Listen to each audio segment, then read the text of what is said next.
Magkakaroon ng panibagong tulay sa gilid ng Quirino Bridge at kukumpunihin na rin ang nasirang tulay ayon sa DPWH-12 sa ginanap na pulong sa pagitan ng provincial government ng Maguindanao del Norte. The old bridge will be utilized while ongoing yung construction. So yung old bridge, yun pa rin ang daanan ng mga riding public. However, pag makomplete na si Iconic Bridge, there's a possibility na it will be demolished. So ma-change yung rota ng highway? Ano lang ng konti ko. Yes. Pero kasali na po yan sa kay UPMO, kaya medyo malakihan yung fund. Ilang lanes yan? 4 lanes Yung sila. bridge? Yes, yung bridge. First time na. Questions? Sige. Yung sa Quirino Bridge naman po, Yung sa Quirino Bridge, still the implementing office is the UPMO, and I think the current project is suspended, pero we heard from reliable sources na it will be, the work will resume very soon. Ang Quirino kasi ma'am is magsaysay bridge, no? Pag kuwan kasi pag may mga ganyan na 50 above na bridge is binabawalan ng gobyerno na tanggalin natin yung existing bridge.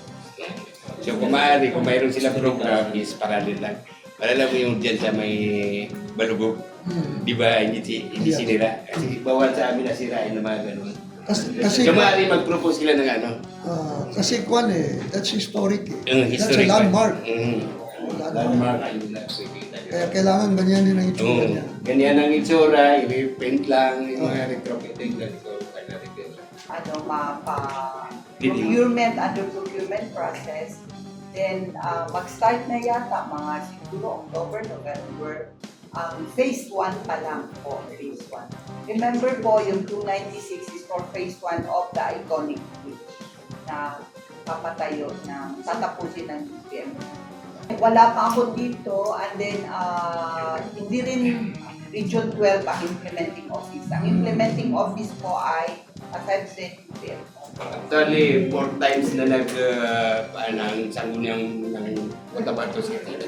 Kasi kami pabalik-balik na ginasagot ko na UPMO. Wala kaming hindi Region 12 ang nag-implement. So hindi kami makabigay ng anong dahilan, kung bakit na-delay o ano kasi ilan, kung bakit na-delay o ano kasi hindi sa amin yung project. Although di PWH, pero UPMO ang nag-implement doon. Hindi Region 12. Siguro nagka-problema lang sila ng konti sa Quirino Bridge, but the department is doing something about it. Hindi naman po papapayaan nila.